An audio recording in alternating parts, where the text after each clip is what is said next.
Bapak, Ibu, Saudara yang dikasihi oleh Tuhan, kita jumpa dalam lawatan hati dengan episode Saling Mendoakan. Memiliki teman atau sahabat merupakan anugerah yang patut kita syukuri. Menjalin pertemanan itu bukan hanya berbicara tentang berbagi benda atau berkat yang dimiliki, tetapi juga peduli dan mengasihi dengan cara saling menguatkan dan mendoakan satu sama lain. Hal itu juga yang tercermin dalam diri Epafras dan Paulus, yang notabene mereka adalah rasul yang dipilih oleh Tuhan untuk memberitakan Injil. Epafras adalah salah seorang teman yang oleh Paulus disebut sebagai kawan pelayanan dan temanku sepenjara. Selama Paulus bertugas di Efesus, Epafras memberitakan Injil di Frigia dan mendirikan jemaat di Kolose, Hierapolis, dan Laodikia.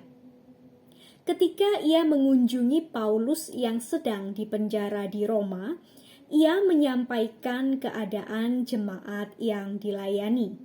Melihat akan hal itu, Paulus terdorong untuk menulis surat pada jemaat di Kolose.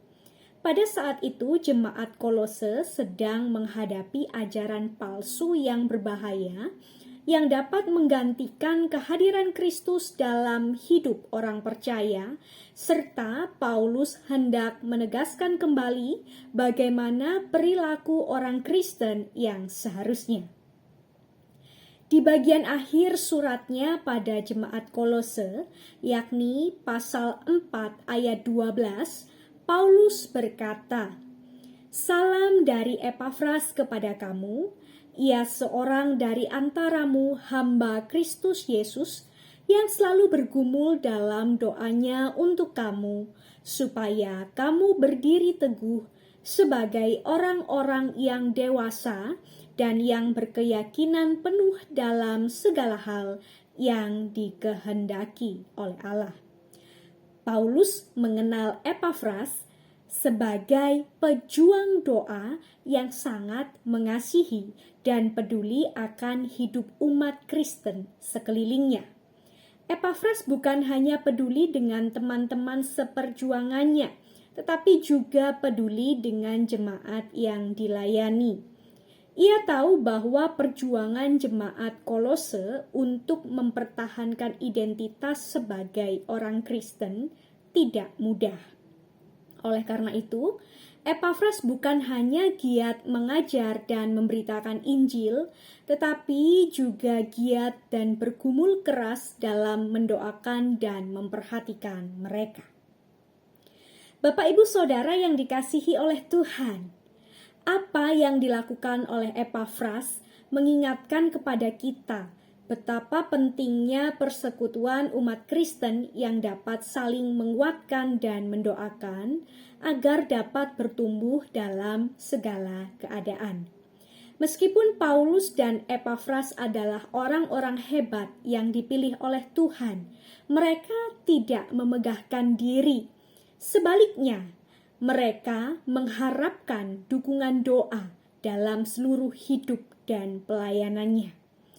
Pun demikian halnya dalam kehidupan kita sebagai orang Kristen. Ketika kita menyaksikan sesama anggota tubuh Kristus sedang mengalami berbagai tantangan, tindakan apakah yang seharusnya kita lakukan? Apakah kita akan berdoa bagi mereka? Ataukah justru ketika kita mengingat karakter teman kita yang kurang baik, kemudian kita juga pernah berselisih paham dengannya, dan juga mungkin kita merasa sungkan dengan perbedaan latar belakang kehidupan yang ada?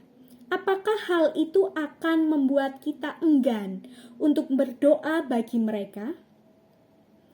Saudara, sebagai anggota tubuh Kristus yang hidup dalam iman dan kasih, kita diminta untuk mengesampingkan ego, kepentingan diri, atau ketidaksepahaman yang mungkin pernah terjadi, agar persekutuan itu dapat tetap terjalin dan setiap orang percaya mengalami pertumbuhan kerohanian.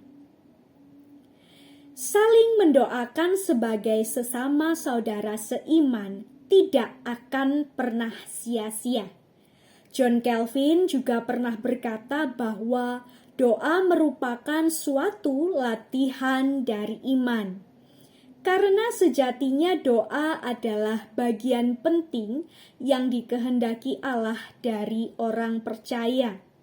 Kita harus sungguh-sungguh menyadari kekurangan atau keterbatasan sebagai manusia agar dapat merendahkan diri di hadapan Tuhan dan menerima anugerah-Nya.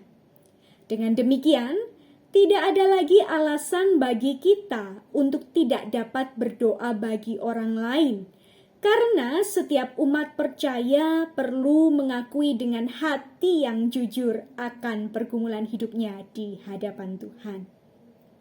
Oleh karena itu, marilah kita bergandengan tangan, mengesampingkan berbagai hal yang mungkin pernah terjadi dengan sesama saudara seiman, serta belajar menyediakan diri untuk berdoa bagi mereka. Alangkah indahnya jika setiap kita dapat menjadi partner atau sahabat doa bagi sesama saudara seiman. Ketika kita berdoa dengan iman dan kasih kepada Kristus, maka kehidupan kita akan menghasilkan buah syukur dan memuliakan nama Tuhan. Tuhan Yesus memberkati.